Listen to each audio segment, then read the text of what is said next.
학우 여러분 안녕하십니까. 지금부터 KBS와 총학생회가 주최하는 2018 고려대의 선택 제20대 총장선거 특별방송을 시작하겠습니다. 저는 사회를 맡은 고려대학교 교육방송국 보도부장 유승민입니다.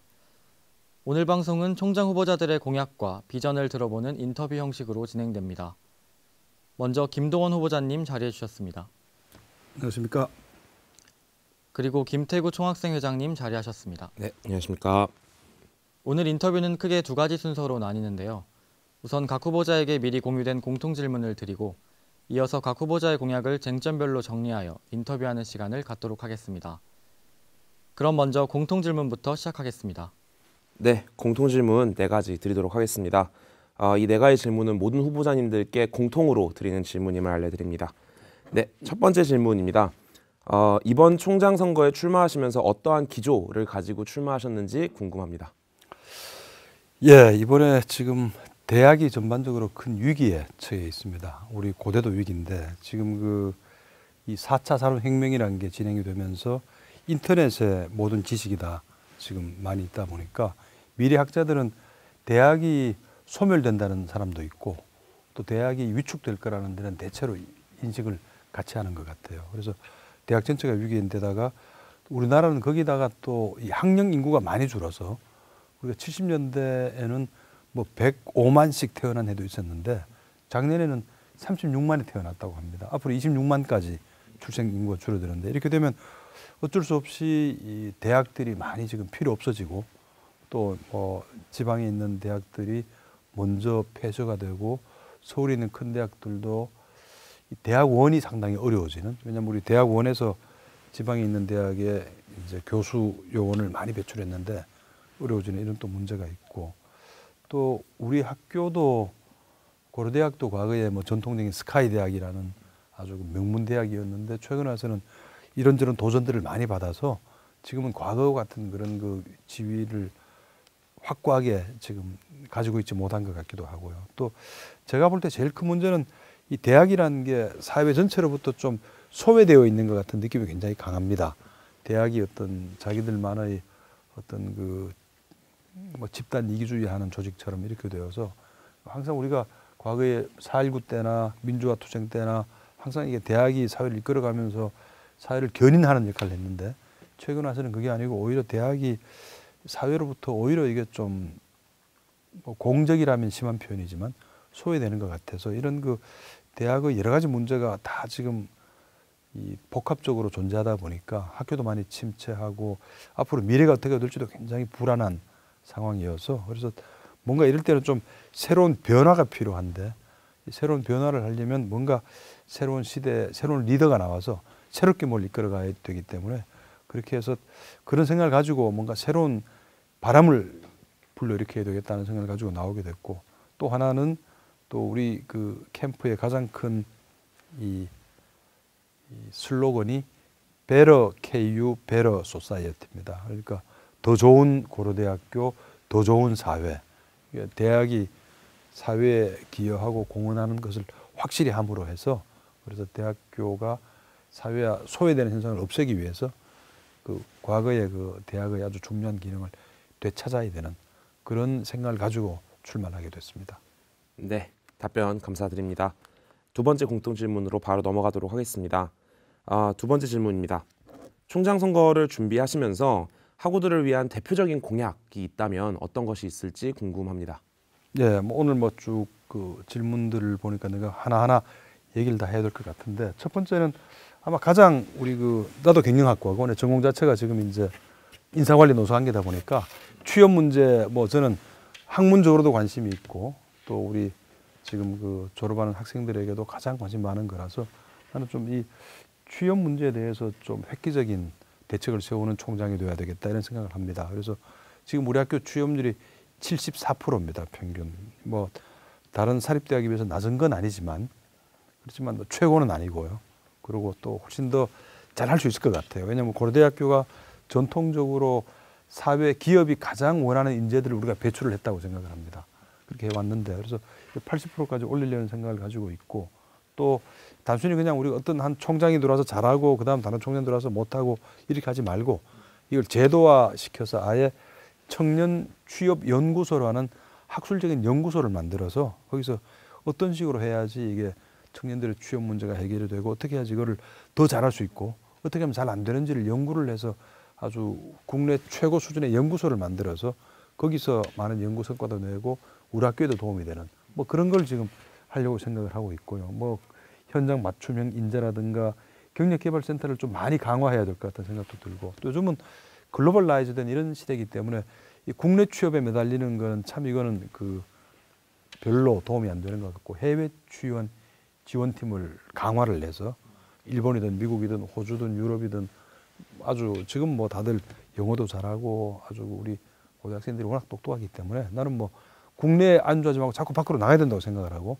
자꾸 밖으로 내보내려고 생각을 하고 있습니다. 그리고 또 외국인 취업 지원팀 만들어서 우리 지금 외국인 학생들이 아주 많은데 국내에서 취업하고 싶어하는 학생들도 많고 그 외국인 학생들을 위한 외국인 취업 지원 프로그램도 신설해야 되지 않을까 이런 생각을 하고 있습니다.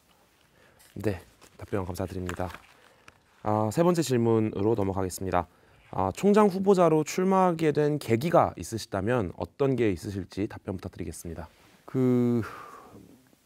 이제 저도 이제 모교입니다. 모교가 고려대학교고 평생을 저도 이제 고려대학교에서 뭐 살았는데 성년기는 다 고려대학교에서 보냈죠. 미국에서 뭐 공부하고 그 교수 생활 하느라고 한 10여 년인 거 말고는 다 고대에서 지냈는데 모교가 지금 최근에 많이 침체가 돼 있다는 생각을 많이 하고 과거에 우리가 학교 다닐 때에 고려대학교 고대 정신 우리가 부르짖으면서 아주 프라이드 있게 그때는 뭐 고대 배지를 달고 시내를 걸어가는 것 자체가 굉장한 자랑이었고 많은 사람들이 선망의 대상이었는데 요즘은 좀 덜 그런 것 같습니다. 저희 집안은 이제 저도 고대 경영 78, 우리 동생도 고대 임학과 80학번, 딸은 고대 경영학과 2006학번, 아들은 고대 생명과학의 2013학번. 그러니까 우리 뭐 다 이제 고대 집안이라서 고대 아주 이제 다들 고려대학교를 좋아하니까 이렇게 됐겠죠. 그런데 침체에 있다 보니까 뭔가 총장은 좀 고생하는 자리지만 누군가 희생을 해야 되는 거 아니냐 이런 생각이 들었습니다. 그래서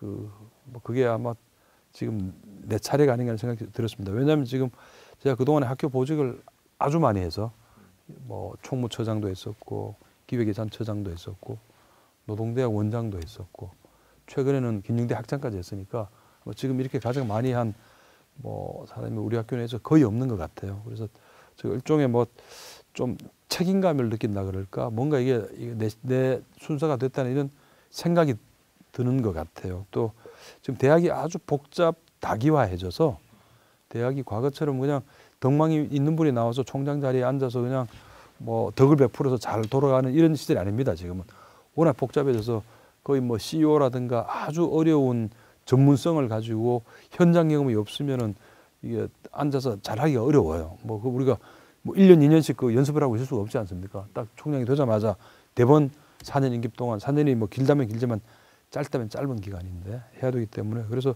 이 학교 보직을 오래 하다 보니까 내 차례라는 생각이 들었고 또 제가 경영대 학장을 하면서 뭐 한 200억 정도를 모금을 한 적도 있었고 기업하고 상당히 많은 네트워크를 갖고 있어서 제가 볼 때는 그런 네트워크를 학교를 위해 좀 사용을 해야 되지 않을까 이런 생각이 들어서 이번에 출마를 하게 됐습니다.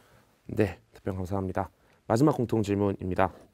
아마 학생들이 좀 많이 궁금해하는 내용일 것 같습니다. 대부분 총장 후보자의 공약에 소통을 중시하겠다라는 공약이 있었습니다.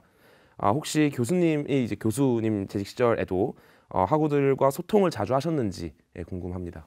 예, 뭐 나는 전공이 노사관계라서 항상 기업 CEO들을 모아놓고 오늘도 노사관계 수업 시간에 학부학생 80명 이제 하면서 소통을 강조를 많이 했어요. 이게 노사관계에서 소통이라는 게 한 60%좀 되는 것 같습니다. 소통이 잘못하면 노사관계가 많이 힘들어지고 소통을 잘하는 CEO가 있으면 노사관계가 많이 부드럽게 가는 경우가 많아서 뭐 즐거운 일이든 나쁜 일이든 소통을 해야 되죠. 저는 항상 나 소통을 강조하는 사람이라서 나도 소통을 아주 많이 하는 그런 지금 이제 사람인데 뭐 몇 가지 예가 있어요. 예가 있는데 그때 이제 가정 빈곤 학생들 그때 뭐 조금 짤막한 얘기인데 제가 말씀드리면 그때 2015년에 그때 아마 의정부 화재 사건이라는 게 나서 오토바이 불이 나서 이제 이 아파트에 옮겨 붙었는데 그때 우리 경희대 학생 여학생이 이제 홀어머니하고 둘이 살고 있었어요. 근데 이제 거기 불이 붙으니까 이제 거기서 그 이 두 분이 피난해서 내려오다가 5층에 살고 있는데 내려오다가 2층쯤 오니까 밑에서 불이 오고 위에서 불이 내려와서 유리창을 깨고 뛰어내렸어요. 내렸는데 이제 그 어머니는 허리를 다쳐가지고 매일매일 식당에 일 나가는 어머님은 일을 못 나가시게 되고 그 이제 그 외동 딸이 고대 2013학번인가 그랬는데 이제 둘이서 이제 처음에는 뭐 초등학교 그 강당에서 지내다가 뭐 정부에서 무슨 뭐 구호금이 온다는데 오지 않았고 결국은 그리고 나중에는 이제 초등학교가 개학하니까 이제 그 군 막사에 가서 살다가 이제 결국 나중에 그 은행 통장에 4만 원인가 남았을 때 저한테 연락을 해서 학장님 이거 좀 어떻게 좀 이게 도와달라 그래서 뭐 그 어디 뭐 달리 얘기할 데가 없었던 모양입니다. 그래서 그때 제가 그때 여러 가지 규정을 따지면 그걸 뭐 도와주기 어려운 상황이었는데 제가 그때 매달 뭐 100만 원 정도씩 6개월간 지원해 주도록 하고 또 이제 우리가 아주 그 큰 대기업의 총수 선배님한테 얘기를 해서 그분이 아예 4년간 맡아서 이제 등록금 뭐 이제 생활비 다 해결하도록 했는데 그걸 보면서 제가 그때 굉장히 좀 많이 학교는 이렇게 번듯하게 건물 짓고 이러고 있는데 학생들이 저렇게까지 어렵게 저렇게 한다면 이거는 참 큰 문제가 아닌가 싶어서 그때 우리 학교에 있는 그 이 1분위, 2분위 학생들을 한 10명을 인터뷰를 했어요. 경희대학에. 도대체 얼마나 어려운 거냐, 어떻게 한 거냐. 그 학생들 얘기가 요즘은 국가장학금이 생겨서 대개 장학금은 받을 수가 있는데 생활비가 없어서 그게 어렵고 과거에 우리가 클 때는 고대학생이면 전부 다 되게 과외란 걸 해서 대충 해결했는데 지금은 인터넷 강의가 발달을 해서 과외란 게 거의 없답니다. 자리가. 그래서 전부 다 뭐 어디죠. 뭐 편의점을 가거나 주유소를 가야 되는데 알바를 하러. 그래서 그때 제가 그때 드림 스칼러십 그래서 한 달에 50만 원씩 학생들한테 생활비를 지급하는 생활비 장학금을 만들었고 그게 이제 뭐 그게 호응이 아주 좋아서 뭐 선배님들이 그냥 아니 그렇게 많은 고대학생들이 어렵단 말이야 이러면서 아주 많은 그 뭐 현대그룹의 어떤 회장님은 뭐 뭐 정인선 회장님은 아주 뭐 그 자리에서 그냥 8억 가까운 돈을 그냥 하시고 그래서 전체 30억을 모아서 그걸 가지고 매달 50만 원씩 그때 80명에게 지급을 했었어요. 그때 그래서 그 뭐 그것들 중에 저는 소통의 결과라고 생각을 합니다. 결국 왜냐하면 그 1분위, 2분위 있는 아주 어린 학생들을 같이 얘기를 했으니까 이제 그렇게 됐었고 그 다음에 또 그때 학부 학생회장하고도 또 자주 면담을 했는데 그때 아마 내 앞에 있는 앉아 있는 지금 총학생회장이 그때 경영대 학생 부회장 회장 부회장이었을 때인데 그때 이제 현 차관이 그 당시에 현대자동차 경영관을 뭐 학부 학생들은 좀 못 쓰게 제한이 많았었어요. 여러 가지 이유로. 그래서 그 얘기를 듣고 그걸 풀어달라 그래서 내가 그 얘기를 듣고 그 자리에서 불러서 이제 지시를 해서 풀어주는 식으로 해결한 적도 있었고 뭐 자주 만났어요. 자주 만나서 소주도 많이 하고 뭐 자주 저희 기본적으로 만나야 된다고 생각하는 사람이라서 그래서 그렇게 했었고 외국인 학생회장도 그때 고대 경희대가 외국인 학생들이 극히 많이 왔는데 우리가 그 친구들을 거의 돌보질 않았어요. 그래서 애로사항이 너무나 많아서 그때 외국인 학생회장을 만났더니 그 친구가 하는 얘기가 우리가 누가 있는지도 모르고 이게 지금 너무 어렵고 어떤 어려움이 있는지도 서로 모른다. 그래서 그때 내가 비기닝 오브 시메스터 파티하고 엔드 오브 시메스터 파티 매 학기마다 파티를 2번씩 했습니다. 그래서 그 외국인 학생들을 다 모아서 파티를 했는데 파티를 처음 할 때는 한 100명, 150명 오다가 마지막에는 500명씩 밀려와서 아유, 준비한 음식물도 모자라고 이제 몇 년간 하다 보니까 그래서 그런 적도 있었고 또 제가 총무처장 할 때는 그때 용원이라고 우리 학교에서 이제 꾸준히 일 하는 분들이 있습니다. 나무 심고 뭐 조경하고 하는 분들 그분들하고 아마 처음으로 처장이 밥을 같이 먹은 회식을 제가 했었고 경희대 학장 할 때도 그때 우리 그 환경미화원 분들을 삼계탕으로 회식을 했는데 그게 아마 처음이었다는 것 같아요. 그분들이 아주 감사하게 생각을 한다 그러고 뭐 요즘도 만나면서 아주 인사하는데 저는 그 전공이 노사관계다 보니까 이 바닥으로 밑으로 가서 현장에 있는 분들하고 얘기를 하고 거기서부터 해법을 찾아서 정책을 진행하는 데 굉장히 익숙하고 제 스타일이 그렇기 때문에 그래서 아마 뭐 그거는 뭐 그대로 계속 가지 않을까. 처장할 때나 학장할 때나 그렇기 때문에 총장한다고 뭐 사람이 달라지는 건 아니니까요. 뭐 그렇게 하려고 하고 있고 그게 이제 소신입니다. 거기에 대해서는. 네, 알겠습니다. 아마 뭐 학생분들뿐만 아니고 다른 학내 구성원들과의 소통과 관련해서도 같이 말씀해 주신 것 같습니다. 네. 네, 지금까지 총 4개의 공통질문에 대한 답변 들어봤습니다. 마지막 한 가지 공통질문은 개별 질문이 모두 끝난 후에 제가 드리도록 하겠습니다. 그럼 개별 질문 이어가겠습니다. 먼저 서울 캠퍼스 총학생회가 준비한 질문입니다. 질문은 총 6개이며 질문의 쟁점은 차례로 소통, 교육, 공간, 인권, 그리고 복지입니다. 네, 역시 가장 중요한 건 소통인 것 같습니다. 네, 첫 번째 질문으로 그래서 소통 관련 질문 드리겠습니다. 총장 오피스 아워를 지정해서 교내 구성원 누구라도 직접 대면 면담을 할 수 있게 하겠다는 점과 또 온라인을 통한 청원 시스템을 도입하겠다는 것이 관련된 공약으로 보입니다.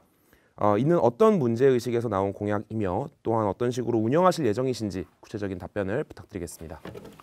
예, 이 문제의식은 이게 조직이 큰 경우일수록 조직의 장이 현장의 소리를 거의 못 듣고 현장과 동떨어진 문제의식을 갖고 있다 보니까 이게 해결이 안 되고 자꾸 악순환인 것 같아요. 계속해서 이제 문제가 생기는데 이거를 이제 이 커뮤니케이션 하는 분들은 MUM 효과, MUM 효과라 우물쭈물 효과라 그래서 아래 사람들이 위 사람한테 딱 얘기를 하지를 못하고 좀 둘러서 얘기를 하다 보면 이게 이제 전달이 안 돼서 위에 있는 분은 완전히 딴 얘기를 하게 돼서 우리가 가끔 큰 조직이나 청와대 같은 데 보면은 거기에 아주 그 높은 데 있는 분들이 현장에 대한 감이 아예 일반 서민들하고 너무나 달라서 깜짝 놀라는 경우가 있는데 아마 그런 것 때문에 그런 것 같아요. 우리가 조직의 소통은 3가지 방법이 있는 것 같습니다. 조직이 있으면 이게 상위 하달로 위에서 밑으로 얘기하는 게 있고 하위 상달 밑에서 위로 올라 얘기하는 게 있고 수평적으로 동료끼리 뭐 커피 마시고 뭐 이러면서 얘기하는 게 있는데 근데 그 3가지 중에서 가장 부정확하고 가장 드물게 발생하는 채널이 하위 상달입니다. 상위 하달은 항상 뭐 조직에서 회의하고 공문 보내고 회의를 하는 거고 수평적인 것도 자주 친구들끼리 얘기를 많이 하는데 하위 상달이 안 되기 때문에 이게 우리가 언로가 트이지 않았다는 얘기는 하위 상달 이 소통이 안 된다는 얘기거든요. 그래서 이 조직에서 소통이 잘 되게 하려면 이 장이 많이 듣는 게 중요한 것 같아요. 장이 얘기하는 건 별 필요가 없는 것 같고 왜냐하면 이미 장이 하고 싶은 얘기는 공문이나 회의를 통해서 이미 수없이 전달이 돼가지고 굳이 얘기를 안 해도 다 알고 있는 거라서 가만히 들어주는 게 중요하다. 그 얘기를 늘 이제 CEO들을 만나면 항상 제가 외부 강의 나가면 항상 그 얘기를 합니다. 수업 시간에 그 얘기를 많이 하는데 듣는 게 제일 중요하다. 그래서 총장 오피스 아워는 이게 이 총장님도 워낙 바쁘다 보니까 이게 만나다 그러면 뭐 약속 잡으면은 한 달 후, 2달 후, 3달 후 벌써 그 문제가 다 뭐 헝클어지고 나서 만나게 될 일이 많다 보니까 급한 분들은 미리 아주 급하면 5분이라도 미리 만나야 되니까 그래서 아예 총장 오피스 아워를 만들어서 일주일에 뭐 한 2시간 정도는 딱 정해놓고 수요일 오후 뭐 3시부터 5시까지 딱 정해놓고 그 시간에는 와서 미리 예약을 할 수도 있겠지만 어떨 때는 뭐 그냥 선착순으로 와서 온 사람대로 만나서 얘기를 하고 그런 게 좀 중요한 것 같아요. 다양한 소통 채널이 중요한데 총장 오피스 아워를 한 만들어서 일반 교수님들, 뭐 학우 학생들, 직원들 뭐 전부 다 와서 그 얘기를 좀 들었으면 좋겠다는 뭐 그런 생각이고 또 하나 온라인 청원 시스템은 또 이제 캠퍼스가 다르거나 뭐 멀리 있거나 이런 분들 시간이 없어 와서 기다리기도 어려우니까 아예 온라인으로 그런 거를 해서 보내면 내가 또 보고 온라인으로 그걸 또 일주일 내에 꼭 회신을 해주도록 이제 아예 시간을 정해둘라 그래요. 그래서 이게 월마트 같은 회사는 제가 이쪽 전공하다 보니까 뭐 이쪽을 많이 알 수밖에 없는데 월마트 같은 회사는 일 선다운 룰 그래서 그날 들어온 고충이나 의견은 그날 해지기 전에 응답한다 이런 룰이 있습니다. 아주 뭐 직원들의 그 고충을 해소하기 위해서 하는 룰인데 학교는 뭐 이게 또 좀 더 복잡하다 보니까 당일 하는 것보다는 좀 검토를 해보고 일주일 만에는 꼭 반드시 이게 해답이 가야 되겠다 뭐 이런 생각을 지금 하고 있습니다. 그래서 재학생과 소통 강화가 여기 보면 뭐 여기서 총장 오피스 아워 한다는 얘기, 청원 시스템, 온라인 청원 시스템 그래서 또 각종 뭐 재학생들 대표가 참여해야 되는 위원회 같으면 그 참여를 시키려고 해요. 왜냐하면 당사자가 없는데 다른 분들이 알아서 뭘 해준다는 거는 이거는 안 맞는 경우가 많아서 당사자를 필요한 현안에는 다 참석을 시켜줄 테고 그다음 뭐 공약 달성 여부도 중간에 점검을 하려고 하고 온라인 뭐 공시 시스템을 해서 중요한 내용들은 전부 다 공시를 해서 누구나 다 볼 수 있도록 이렇게 만들어서 뭐 투명하게 하겠다 하는 게 생각이고 뭐 전 뭐 경희대 학생할 때도 이런 식으로 운영을 했었고 마찬가지로 지금 총장이 돼도 똑같이 이렇게 운영을 하는 그런 생각입니다. 네, 알겠습니다. 총정 오피스아워나 혹은 이 청원 시스템 같은 경우에는 뭐 현재 뭐 문재인 정부에서 하는 그런 것들도 많이 생각이 나게끔 하는데요. 아마 이러한 뭐 공약들이 좀 실현이 된다면은 또 총학생이든 뭐 학생 입장에서든 굉장히 긍정적인 공약일 것이다라고 생각을 해봅니다. 네, 두 번째 질문 이어서 말씀드리겠습니다. 교육 관련된 질문입니다. 수강 희망 과목에 배정한 점수에 따라 수강 우선순위가 주어지는 비딩 시스템을 도입하겠다는 공약이 있습니다. 해당 공약이 어떠한 문제의식에서 나온 공약이며 또 어떠한 효과를 기대하시는지 답변을 부탁드리겠습니다. 예, 이게 비딩 시스템은 이게 이제 뭐냐 하면은 이게 우리 2013년부터 경영 전문 대학원의 KMBA 프로그램에서 시작이 됐습니다. 하게 된 이유는 뭐냐면 학생들이 수강 신청하느라고 너무 힘들어서 0.1초 만에 신청이 끝나버리니까 다들 꼭 들어야 되는 과목을 못 듣고 졸업을 못 한다는 등 뭐 온갖 이게 이제 그 불만들이 많아서 이를 해결하기 위한 방안으로 도입을 했고 지금까지 상당히 성공적으로 도입이 되어서 불만이 없고 아주 잘 되고 있기 때문에 저는 이거를 우리 학부 학생들을 위해서도 이거를 좀 확산하면 어떨까 이런 생각을 가지고 있습니다. 이게 어떤 시스템이냐면은 각 개인에게 수강 신청할 때 점수를 주는 겁니다. 그래서 1학년, 2학년한테는 1000점까지 주고 3학년, 4학년은 졸업을 해야 되니까 긴급하게 들을 과목이 많을 것 같으니까 1500점을 줘서 그래서 본인이 각 과목보다 반드시 들어야 되는 과목이면 뭐 500점을 거기다가 비딩을 하는 거고 별로 중요하지 않은 과목은 뭐 10점, 20점만 해가지고 그래서 본인이 중요한 과목에 따라 사람마다 중요한 과목이 다를 수 있으니까 그래서 해서 그걸 이제 반드시 자기가 들어야 되는 과목을 놓치지 않도록 하는 거죠. 그래서 내가 꼭 저거는 전공 필수가 안 되면 졸업 못 한다 그러면 그거는 뭐 1000점을 써서라도 듣고 졸업을 해야 될 테고 지금은 이제 그런 뭐 누가 중요한지 이런 데에 대한 그 가중치가 없으니까 되는데 지금 누가 빠르게 누르느냐에 달려 있는 거죠. 그래서 이걸 이렇게 점수를 주어서 하게 되는데 어떤 식으로 하냐면은 1차, 2차 비딩을 2번 하고 그러고 나서는 이제 일반 수강 신청으로 전환이 됩니다. 대부분 학생들이 지금 활용을 하고 있어요. 거의 90한 뭐 8, 9%가 활용을 하고 있다고 하고 그래서 이 거의 모든 학생들이 참가하고 있고 아주 만족도가 높아서 이건 아마 많이 활용을 하면 다들 좋아할 만한 제도가 아닌가 싶습니다. 다만 이거는 학생 수가 너무 적으면 별로 의미가 없고 학생 수가 많은 경우에는 이게 이제 이게 그 확실히 효과가 있기 때문에 그래서 큰 단과 대학들은 하면은 아주 크게 도움이 될 걸로 봅니다. 네, 알겠습니다. 바로 교육 관련된 공약 이어서 질문 드리겠습니다. 학부 신입생에게 융합형 공동체 리더십 과목을 필수 과목으로 지정하여 수강하게 한다는 공약이 있습니다. 어떠한 과목을 구상하고 계시며 또 어떠한 효과를 기대하시는지 답변 부탁드리겠습니다. 예, 이거는 지금 융합형 공동체 리더십 과목인데 이제 4차 산업혁명으로 인해서 융복합 연구가 아주 중요해지면서 무슨 뭐 경영학과라고 경영학만 해야 되는 것도 아니고 경영학, 공학, 디자인, 정보, 미디어 전부 다 융합을 해야지 새로운 스타트업도 만들 수가 있고 이제 많은 그 새로운 아이디어가 생겨나고 있는데 이미 다른 대학에서 성공적으로 시행한 적이 있어요. 이건 지금 한동대에서 아마 잘 하고 있는 걸로 사례 연구가 많이 알려져 있는데 대개 이제 처음에 입학을 하면은 학교에서 한 다양한 전공 학생을 한 10명 정도로 본인 희망을 반영해서 팀을 배정을 해주고 그리고 아예 이제 지도교수도 한 명이 배정이 돼가지고 멘토 역할을 계속 4년간 꾸준히 하면서 그 10명하고 계속 이제 서로 이제 뭐 중간에 군대도 갔다 오고 막 했지만 그렇게 해서 이 여러 대학에서 얻은 지식을 융합해서 융복합 연구 과제를 주고 그 연구 과제도 내게 되고 과제물도 제출을 하고 뭐 이걸 클래스 페어링이라고 얘기를 하기도 하는데 그래서 또 나중에 이 학생들이 그걸 가지고 스타트업으로 연결할 수도 있고 새로운 뭐 창업을 할 수도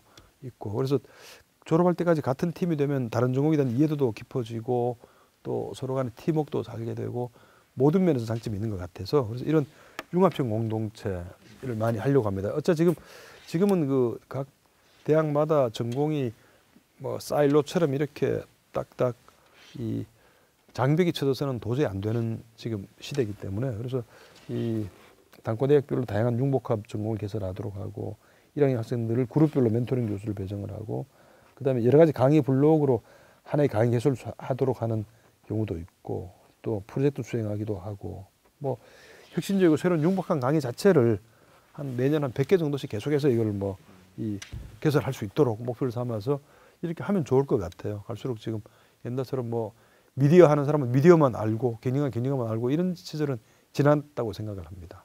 네, 다음 질문 드리도록 하겠습니다. 공간 관련 질문입니다. 올해 고려대학교에서 또 공간과 관련한 이슈가 참 많았고 또 SK미래관 관련해서도 좀 이슈가 있었는데 관련한 공약 질문 좀 드리도록 하겠습니다. SK미래관 활용 방안을 재검토하여 문과대학에서 활용할 수 있도록 한다는 것과 학생회관과 애기능 학생회관을 리모델링 하겠다는 공약이 있습니다. SK미래관의 경우 어떤 식으로 활용 방안을 재조정하실 것인지에 대한 답변과 학생회관 및 애기능 학생회관 리모델링을 어떤 식으로 진행하실 예정이신지 답변을 부탁드리겠습니다. 예, 문과대는 지금 학생분들하고 교수님들 모두가 아주 열악한 환경에서 지금 그 수업도 하고 있고 연구도 하고 있는 것 같아요. 학생들 동아리방도 거의 없고 지금 뭐 기본적으로 연구실도 한 대여섯 개 빌딩에 흩어져 있고 또 강의실도 대여섯 개 빌딩에 흩어져 있어서 한 6, 7개 흩어져 있는 것 같아요. 그러다 보니까 학생들이 한쪽 수업 듣고 그 다음에 수업 들으러 가려면 너무 10분 동안 이동하기에는 너무 이제 거리가 멀어서 그래서 애로사항이 참 많다고 하고 그러다 보니까 학교 보직을 오래 한 저로서는 뭐 참 미안한 생각이 들 정도입니다. 이건 우리가 학교로서는 해결을 해야 될 상황인데 지금 SK미래관 자리는 원래 문과대 강의를 많이 하던 육강당이라는 그 큰 강당이 있던 그 자리입니다. 그 자리이고 또 과거 SK그룹에서 문과대 건물을 지으라고 기부금을 준 적도 있었고 또 문과대하고 제일 가까워서 지금 당장 강의실, 연구실, 학생 자치 공간이 없는 문과대가 사용을 하게 되면은 아마 가장 이상적일 테고 역대 총장님들도 다 그렇게 공약을 하고 하자고 다 했었습니다. 그래서 제 생각에는 이거를 그런 용도에 맞게 조금 그 바꾸어서 하게 되면은 그러면은 뭐 아주 크게 도움이 되지 않을까 싶고 또 여러 또 지금 현재 그 집행부에서 생각하는 여러 가지 용도도 뭐 크게 어긋나지 않게 서로 좋아하는 방향으로 하게 되면 뭐 그 용도에도 어울리면서 또 문과대가 충분히 활용할 수 있도록 할 수 있는 게 가능하다고 봐요. 그것도 가장 이상적이라고 생각을 합니다. 바로 가까운 데 있으니까. 그래서 그렇게 하면 좋을 것 같고요. 그리고 이 애기능 학생회관하고 학생회관은 너무 열악해서 지금 재건축할 타이밍이 벌써 지나가 버린 것 같아요. 제가 한 번씩 가보면은 아휴 이거 지금 어떡하나. 더구나 지금 이제 겨울이 오는데 이게 냉난방 잘 안 되다 보니까 개별 난방을 하는데 그게 안전상 화재 위험이 있어서 나는 그 볼 때마다 저 어떻게 해야 되나 난 진짜 큰 걱정입니다. 하루 빨리 이걸 지금 어떻게 좀 리모델링을 해야 되는데 제가 며칠 전에 이제 오늘 이 인터뷰를 하게 되니까 난 애기능 학생회관 뭐 한 번 난 직접 안에 들어가고 보고 싶어서 한번 갔습니다. 자연계 이제 가서 이제 가다 보니까 남녀 학생 2명 앞에 지나가길래 내가 이제 저쪽인 것 같은데 이제 확실히 하려고 한 번 더 물어봤어요. 물어보면 이제 애기능 학생회관이 어딘가요라고 물어봤더니 이 학생이 날 아래 위로 쳐다보더니만 저기 아주 낡은 건물이 저 밑에 가면 있는데 그거 한번 가보시라고 그런데 그 말하는 이제 뉘앙스가 이제 아주 낡고 이게 저 아주 뭐 저걸 제대로 둬서 되겠냐는 아주 강한 메시지가 뭐 오더라고요. 그래서 막상 가보니까 아유 이게 뭐 너무 열악해요. 너무 열악해서 한 뭐 수십 년 전에나 있을 것 같은 그런 건물이더라고요. 그래서 이거 지금 학생회관하고 애기능 학생회관 또 세종 학생회관 세 군데는 다 제가 세 군데 다 가봤는데 세 군데 다 지금 상당히 열악합니다. 상당히 열악하고 좀 위험하고 그래서 학생들의 안전을 위해서라도 빨리 하루 빨리 이거는 좀 해야 될 걸로 생각을 합니다. 뭐 여러 가지 그거 말고도 뭐 다양한 뭐 여러 가지 신축하는 것도 있고 리모델링 하는 것도 있고 여기에 뭐 학생회관 다 리모델링 하겠다. 기숙사 1250명을 추가로 수용할 수 있도록 하겠다. 개별 냉난방 시스템, 라운지 수면실 하겠다. 뭐 이런 지금 좀 쾌적한 캠퍼스를 위한 이런 지금 공약도 같이 지금 내놓고 있다는 말씀을 드리겠습니다. 네, 뭐 올해 이제 학생회관 같은 경우에는 뭐 엘리베이터 관련된 이슈도 많았고 참 뭐 말씀하신 것처럼 많이 열악하고 위험하다고 생각을 하는데 이러한 부분에 예산이 좀 최우선적으로 배정이 될 수 있다면은 뭐 좋을 것 같다는 생각이 듭니다. 네, 인권 관련 질문 드리도록 하겠습니다. 소형 전기차 등을 도입하여 장애 학생 전용 교내 셔틀을 운영하고 또 모든 건물을 배리어 프리하게 하겠다는 공약이 있습니다. 이는 어떠한 문제의식에서 나온 공약이며 어떻게 구체적으로 실현하실 예정이신지 답변을 부탁드리겠습니다.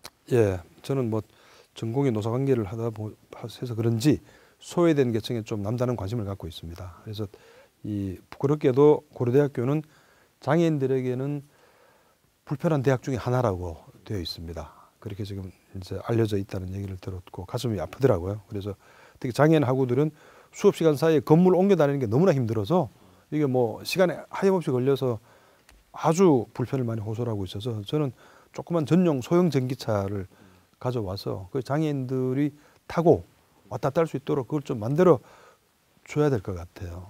그래서 그렇게 하는 것이 인권 차원에서도 맞는 것 같고 우리 문과대 건물도 우리 학교는 많은 건물들이 장애인들 친화적이지 않습니다. 지금 문과대 건물도 올해 봄에 들어서야 감진이 엘리베이터가 생겼고 엘리베이터 없이 문과대 그 높은 4층 5층 건물을 전부 다 걸어 다녀야 된다면 장애인들은 올라가기도 어려운 거죠. 아예.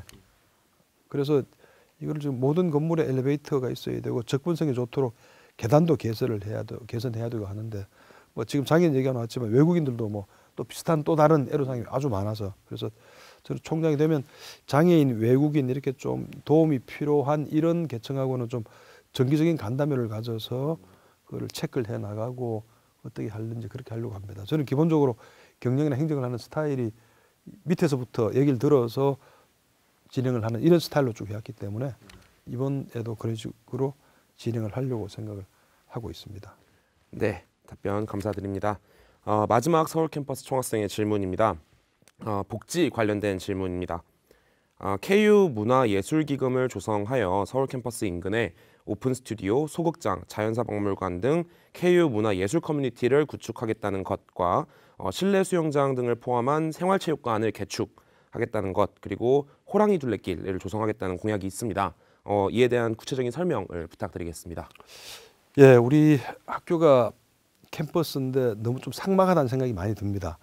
인문사회계는 좀 나은데 자연계로 가게 되면은 뭐 전부 다 실험실이고 뭐 건물이고 뭐 어디 숨쉴 공간 같은 게 없는 것 같아요. 근데 이제 미국이나 유럽의 대학을 가면은 대학이란 게 문화의 공간이고 아주 체육을 할 수 있는 공간인데 우리는 참 그게 어렵죠. 그래서 우리는 다행히 서울 동북 쪽에 대학들이 많이 있습니다.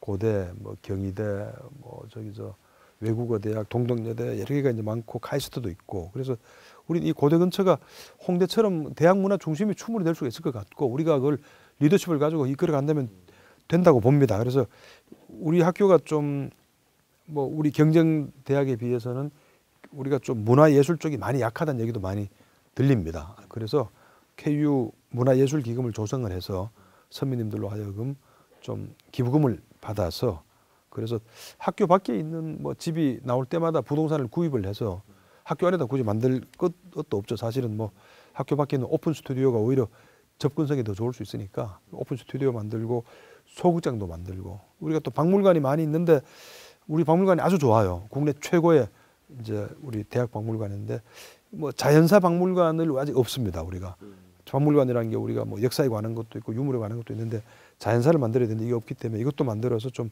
문화예술의 중심이 되었으면 좋겠다는 생각이 듭니다. 또 하나는 우리가 학교에서 제가 외국에서 공부를 할 때는 아주 뭐 공부하다 골치 아프면 가서 엮기도 들고 조깅도 하고 이럴 경우가 많았는데 우리는 좀 그러기가 상당히 어려운 이런 상황이 있어요. 뭐 대도시 한복판에 있는 대학이니까 어쩔 수 없을지 모르죠. 그런데 이제 특히 우리가 생활체육관이 많이 낡아서 그쪽을 서로 개보수를 해야 되고 그다음에 수영장이 대학교 전체에 없습니다. 이것도 이제 수영장을 지어달라는 목소리도 크고 있어 좀 생활체육관을 개보수를 내서 수영장 들어가도록 생활체육관은 이제 학생들이 주로 쓰는 이런 공간이 되어야 될 것 같고 지금 화정체육관은 좀 용도가 다양하게 되어 있는데 생활체육관은 아주 학생들만을 위한 공간으로 지금 저는 새로 만들려고 합니다. 그리고 호랑이 둘레길은 이게 지금 뭐 두 가지 목적이 있습니다. 하나는 안암 캠퍼스 인문사회계 자연계 캠퍼스를 쭉 한 바퀴 도는 둘레길을 만들어서 한 바퀴 돌면 한 2시간 걸리는 것 같아요. 그래서 쭉 이게 이제 쾌적하게 만들고 좀 이 산책도 하고 뭐 이런 생각을 이제 공부하다 보면 골치 아플 때는 한 바퀴 돌아야 되겠죠. 건강 목적도 있는데 또 하나의 목적은 뭐냐면은 우리 학교 부지가 이제 많이 있는데 개운사 쪽에 많이 있는데 그게 이 주민들하고 갈등으로 인해서 소유권 분쟁이 날 가능성이 아주 높아요. 근데 우리가 그걸 우리 땅인데 학교 땅인데 그걸 우리가 거의 돌아보지도 않고 그냥 우리는 그냥 그걸 방치하다시피 하고 주민들은 맨날 거기 가서 배드민턴 치고 그러고 있으면 당연히 그건 뭐 법원이 봤을 때는 이거 권리 위에 잠자는 자와 맨날 이용하는 사람 사이에 누가 주인이냐 이런 식의 법률적 문제가 발생을 합니다. 결국 그래서 그걸 막기 위해서라도 이러한 호랑이 둘레길을 만들어서 뭐 수시로 저부터 하루에 한 번씩 운동도 할 겸 뭐 돌면서 이게 우리 학교 땅이라는 걸 명확히 하고 거기에 기숙사도 짓고 학생들을 위한 체육시설도 짓고 하는 그렇게 돼야 되겠다는 이런 두 가지 목적에서 호랑이 둘레길을 고안을 하게 됐습니다. 네. 사실 호랑이 둘레길은 좀 약간 재미있는 공약이라고 생각을 했었는데 또 주거 관련된 공약과도 연결이 돼 있을 줄은 사실 생각을 좀 못했던 것 같습니다. 네, 이상입니다. 네, 지금까지 서울 캠퍼스 총학생회 질문에 대한 답변 들으셨습니다. 다음은 세종 캠퍼스 총학생회가 준비한 질문입니다. 네, 본 특별방송 같은 경우에는 이제 고려대학교 교육방송국 KBS와 서울 캠퍼스 총학생회, 세종 캠퍼스 총학생회 또 일반대학원 총학생회가 함께 주최를 하고 있습니다. 그래서 세종 캠퍼스 총학생회 질문 같은 경우에는 제가 대신해서 읽어드리도록 하겠습니다. 첫 번째 질문입니다. 세종 캠퍼스의 재정은 부족한 교육동 신축만으로도 재정에 큰 어려움이 오는 등 앞으로 재정 계획이 중요시되며 발전 계획에 힘든 점이 많다고 합니다. 이전까지 세종 캠퍼스 재정 운용의 문제점은 무엇이었다고 생각하시며 세종재정확충기금위원회의 모금 네트워크 인프라 구축의 구체적인 계획에 대한 설명을 부탁드린다고 말씀해 주셨습니다. 예, 세종 캠퍼스는 그동안에 이제 지리적 환경상 외부 기부금이 쉽지가 않아서 등록금에만 의존을 해왔습니다. 그러다 보니까 당연히 지금 재정이 어려울 수밖에 없고 최근에 또 뭐 평가에서 성과가 썩 잘 나오지 않는 바람에 정원이 더 줄어들었고 이제 재정이 더 어려운데 이제 과거에 이광현 부총장님 계실 때 농심하고 삼천리에서 기금을 모아온 적이 한 번 있었어요. 뭐 그게 아마 전무후무한 일이었던 것 같은데 이제는 세종의 행정복합도시가 들어서면서 이제는 기업들도 관심이 많이 커졌습니다. 그쪽으로 이제 모든 이게 정부 기구들이 들어서게 되고 지금은 독자적인 모금이 충분히 가능한 수준이 된 것 같고요. 저도 최근에 이제 어떤 그 대기업의 사장님을 사회공헌하는 사장님을 모시고 세종을 제가 한번 내려갔었어요. 저도 세종 캠퍼스에 뭔가 그쪽에 도움이 되는 기부금을 받아내려면 그런 그 대기업에 있는 담당하는 사장님을 한번 보여줘야 될 것 같아서 그분이 가서 세종 캠퍼스 가서 한 150명 앞에서 강의도 하고 세종 교수님들하고 같이 식사도 하고 하면서 이제 상당히 의욕을 많이 보여주시더라고요. 그래서 좀 저는 앞으로 세종 재정확충 모금위원회라는 걸 만들려고 합니다. 그래서 세종이 늘 이게 등록금만 쳐다보고 있거나 뭐 이러지 않고 스스로 지금 모금이 가능한 상황이 됐기 때문에 이걸 만들어서 총장이 나서서 세종에 투자할 만한 기업들을 물색을 해서 세종과 연결시켜주는 역할을 적극적으로 하려고 하고 결국은 제가 볼 때는 아주 장기적으로는 아남 캠퍼스는 상업 수도에 위치한 명문대학이 될 테고 세종은 행정 수도에 위치한 명문대학이 될 그렇게 클 가능성이 아주 높아요. 사실은. 그래서 그렇게 하려면 지금부터 세종 재정 확충을 해야 되는데 모금위원회를 만들어서 총장이 적극적으로 나서서 도와줘야 되겠다 이런 생각을 가지고 있습니다. 네, 답변 감사드립니다. 세종 캠퍼스 총학생회 두 번째 질문 드리겠습니다. 이전까지 세종 캠퍼스의 수많은 발전 계획 방안을 역대 총장님께서 공약으로 제시해 주셨습니다. 후보자님이 생각하시는 이전과 다른 발전 계획, 학생들이 직접적으로 와닿을 수 있는 부분이 있다면 어떠한 점이 있는지 말씀해 주십시오라고 질문해 주셨습니다.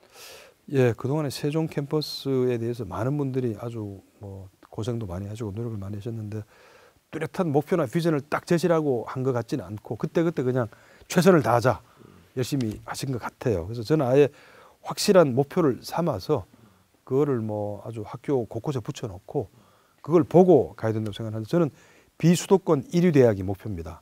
비수도권에서는 세종 캠퍼스가 1등을 해야 되겠다.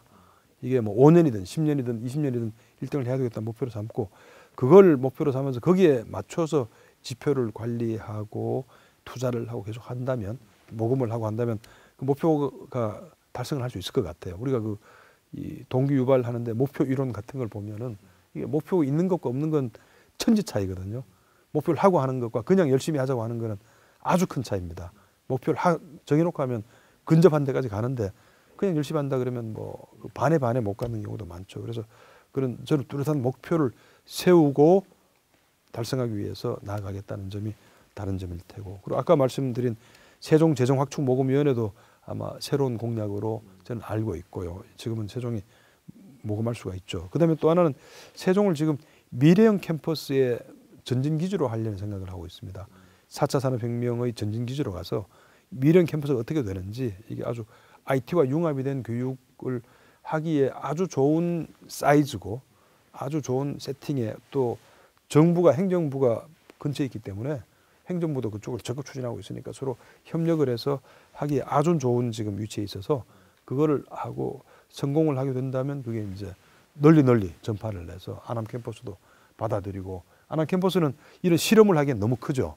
세종은 아주 적당한 사이즈이기 때문에 그 실험을 해서 미래형 캠퍼스의 아주 4차 산업혁명 전진기지로 하겠다는 것도 뭐 좀 그동안에 총장하고 다르고 직접 뭐 학생분들에게 직접 다 와닿을 수 있는 방안 중에 하나는 현재 세종의 취업률이 65%좀 됩니다. 뭐 그 지역에서 낮은 건 아닌데 이것도 안암과 같이 한 80%까지 올리려고 노력 중입니다. 좋은 이게 점은 뭐냐면은 세종에 위치한 공공기관들은 지역 인재 선발에 묶여 있어서 세종 캠퍼스 학생들만 취업을 할 수가 있는 그런 또 유리한 점이 있어요. 그러다 보니까 이게 지금 그 아주 불가능한 얘기만도 아니고, 또 교학저 산에 있는 경력개발센터도 많이 강화를 해서 그렇게 이제 해 나가겠다 하는 말씀드릴 수 있고, 또 캠퍼스 간 상생발전위원회도 좋은 아이디어 같습니다. 이게 그 안암 세종 간 서로 교환하고 뭐 연구, 학생, 교육 전부 다 교환을 하고 상호 도움이 되도록 운영을 한다면 양 캠퍼스에 다 도움이 되지 않을까, 이런 생각이 많이 듭니다. 네, 답변 감사드립니다. 네, 지금까지 세종 캠퍼스 총학생회 질문에 대한 답변이었습니다. 마지막으로 일반대학원 총학생회가 준비한 질문 드리겠습니다. 네, 일반대학원 총학생회 질문 대신해서 드리도록 하겠습니다. 첫 번째 질문입니다. 논문 심사비 폐지에 대하여 교수님들의 반발은 없을까요? 현실적으로 가능한 공약인가요? 라고 질문해 주셨습니다.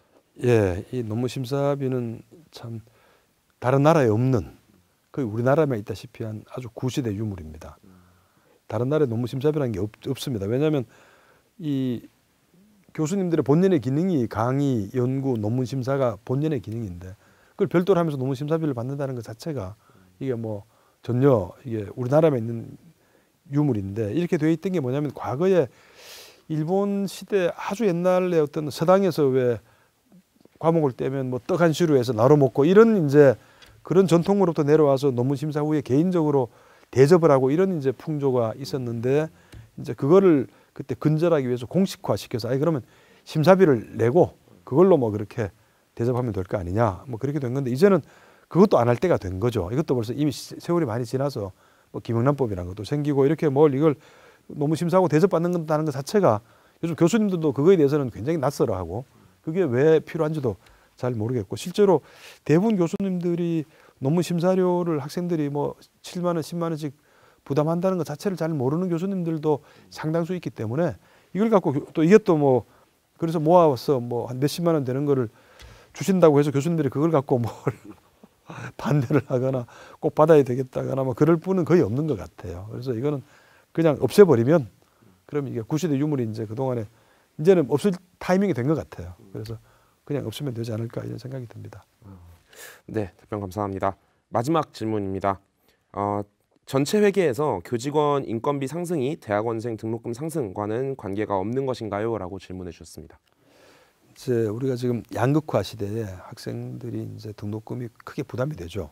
부담이 되고, 그래서 등록금 상승이 어렵다는 건 누구나 알고 있습니다. 지금 이러한 시대에서 등록금 상승을 더 이상 하면 안 될 것 같고, 대학원도 마찬가지입니다. 대학원도 더 이상 올라갈 만큼 올라간 것으로 알고 있습니다. 그동안 이제 비교적 이제 대학원생들은 뭐 공부하느라고 이제 신경을 좀 덜 쓰고 장학금도 많이 받고 하다 보니까 등록금 올라가는데 별로 관심이 없어서 대학원생 등록금만 올라간 것은 좀 유감으로 생각을 해요. 이제는 대학원생 등록금도 그만 올릴 때가 된 것 같고, 그리고 교직원 인건비 상승을 이게 이제 혹시 뭐 등록금과 관련이 될까 걱정하시는 분이 있을 수 있는데, 사실은 뭐 거의 관련이 없습니다. 왜냐하면 지금 그 인건비가 높은 베이비붐 세대의 교수님들이 뭐 지금 한 60대 이상 되는 분들이 이제 학번으로 치면은 한 73, 74, 75, 76, 78 뭐 이런 학번 분들인데, 그분들이 앞으로 한 4년 동안에 200명 이상이 퇴직을 하세요. 근데 새로 들어온 신규 교수님들은 인건비가 한 2.5배 차이가 납니다. 그래서 이분들이 200분이 퇴직한다는 말씀은 상당히 그 인건비 예산에 여유가 생긴다는 얘기가 돼요. 우리가 뭐 지금 교수님들의 인구 구조가 지금 역삼각형이거든요. 위에 많은 분들이 일시에 나가버리면 그럼 뭐 당연히 여유가 생기기 때문에 지금 5% 정도를 올리는 게 매년 5% 정도 올리는 게 매년 한 뭐 이것저것 다른 걸 따져보면 한 50억 정도가 소요가 될까? 큰 비용이 소요가 되지 않고 있고 우리 학교 예산이 지금 2조 4천억입니다. 거기 50억이면 아주 작은 부분이어서 이걸 뭐 대학원생 등록금을 올려가지고 해결할 그런 문제는 아니고 그래서 대학원생 등록금과는 전혀 관련이 없다 이렇게 확실히 말씀을 드리겠습니다. 네, 감사합니다. 네, 지금까지 개별 질문에 대한 김동원 후보자님의 답변 들어봤습니다. 이제 마지막으로 이 방송을 시청하고 있는 학우분들께 본인을 한 줄로 정리해서 표현하신다면 어떻게 표현할 수 있을까요? 예, 저는 뭐 이 공약을 이걸 만들 때 제가 이 노트를 이게 8번이라고 적혀 있는데 8번째 노트입니다. 그래서 교수님들을 지난 2년간 뭐 교수님들 우리 학생분들 직원 선생님들 다 만나서 교우들 만나서 지난 8년간 이렇게 쭉 이제 노트를 하고 그걸 가지고 사실은 공약집에 나와 있습니다만 이렇게 이제 이 워드 클라우드를 돌렸어요. 이렇게 이제 이런 그 노트를 가지고 정리해서 그 단어를 워드 클라우드 돌리니까 어느 단어가 지금 중요한지가 어느 단어가 가장 많이 언급됐는지가 명확히 드러나서 이게 단과대학별로도 다 이제 따로 돌렸어요. 단과대학별로도 뭐 다 따로 이렇게 돌리다 보니까 각 단과대학별로 관심사항이 뭔지 이런 게 다 나와 있습니다. 그래서 저는 이렇게 이걸 갖고 제가 약속 수첩이라고 우리 캠프에서는 부르는데 이 수첩에 나온 아이디어를 가지고 공약집을 만드는 거죠. 그러니까 사실 공약집이 이게 저 혼자 쓰거나 뭐 한두 명이 머리를 굴려서 밤새 쓴 게 아니고 지난 2년간 600명 교수님들 뭐 우리 학우분들 뭐 교직원 뭐 교우님들 얘기가 다 응축이 되어서 뭐 시줄과 날줄이 되어서 이게 공약이 나온 거죠. 왜 이 말씀을 드리냐면은 저는 이 현장에 가서 봐야 한다고 생각합니다. 저는